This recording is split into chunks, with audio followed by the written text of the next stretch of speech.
सितंबर 2003 में ब्रिटेन में शफीलिया अहमद नाम तेजी से चर्चा में आता है। चर्चा में आने की वजह थी कि 17 साल की शफीलिया अहमद अचानक से लापता हो जाती हैं। महीनों की तलाश के बाद भी शफीलिया अहमद का कहीं भी अता पता नहीं चलता है। यहां तक कि इस केस में शक की सुई शफीलिया अहमद के माता पिता तक चली जाती है, मगर पुलिस के हाथ खाली रहते हैं। 10 साल तक पुलिस के हाथ खाली रहते हैं, मगर फिर अचानक प्रकृति की तरफ से कुछ ऐसा होता है कि परत दर परत केस की सच्चाई बाहर आने लगती है और फिर बेहद ही हैरान कर देने वाला खुलासा होता है। तो आखिर क्या है शफीलिया अहमद के गायब होने की पूरी कहानी? पुलिस जांच में क्या कुछ सामने आया और आखिर इस केस का खुलासा कैसे हुआ? जानने के लिए इस वीडियो में आखिर तक बने रहें। हम कहानी शुरू करें उससे पहले जल्दी से आप क्राइम की कहानी चैनल को सब्सक्राइब कर बेल आइकन जरूर दबा लीजिए। अब तक आप समझ गए होंगे कि यह कहानी शफीलिया अहमद नाम की एक लड़की की है। शफीलिया का जन्म 14 जुलाई 1986 को हुआ था। शफीलिया एक ब्रिटिश पाकिस्तानी मूल की लड़की थी।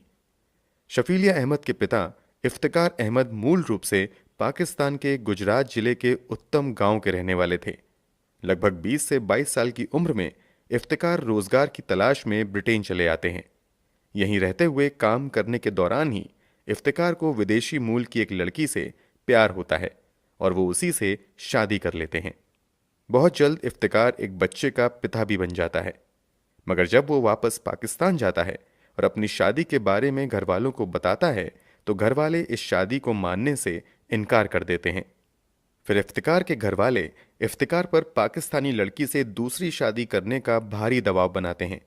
घर वालों की जिद के आगे इफ्तिकार झुक जाता है और उसकी शादी फरजाना अहमद नाम की एक पाकिस्तानी लड़की से कर देते हैं। शादी के बाद इफ्तिकार वापस ब्रिटेन जाता है और वहां अपनी पहली पत्नी को सच्चाई बताने के बाद उसे तलाक दे देता है। फिर कुछ समय बाद इफ्तिकार अपनी दूसरी पत्नी फरजाना को भी पाकिस्तान से अपने साथ ब्रिटेन लेकर चला आता है। ब्रिटेन आने के बाद इफ्तिकार अपनी पत्नी के साथ ब्रैडफोर्ड वेस्ट यॉर्कशायर में रहने लगता है।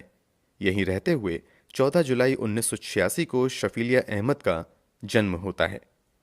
शफीलिया की जन्म के बाद ये दोनों पुरानी जगह को छोड़कर वेरिंगटन में रहने चले आते हैं। यहां से शफीलिया अहमद की पढ़ाई लिखाई शुरू होती है।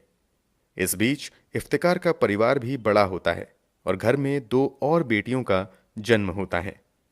वैसे तो ये परिवार ब्रिटेन में ही रहता है, मगर छुट्टी के दिनों में अक्सर इफ्तिकार अपने सभी बच्चों और पत्नी को लेकर पाकिस्तान अपने घर आता था। बात 2003 की है।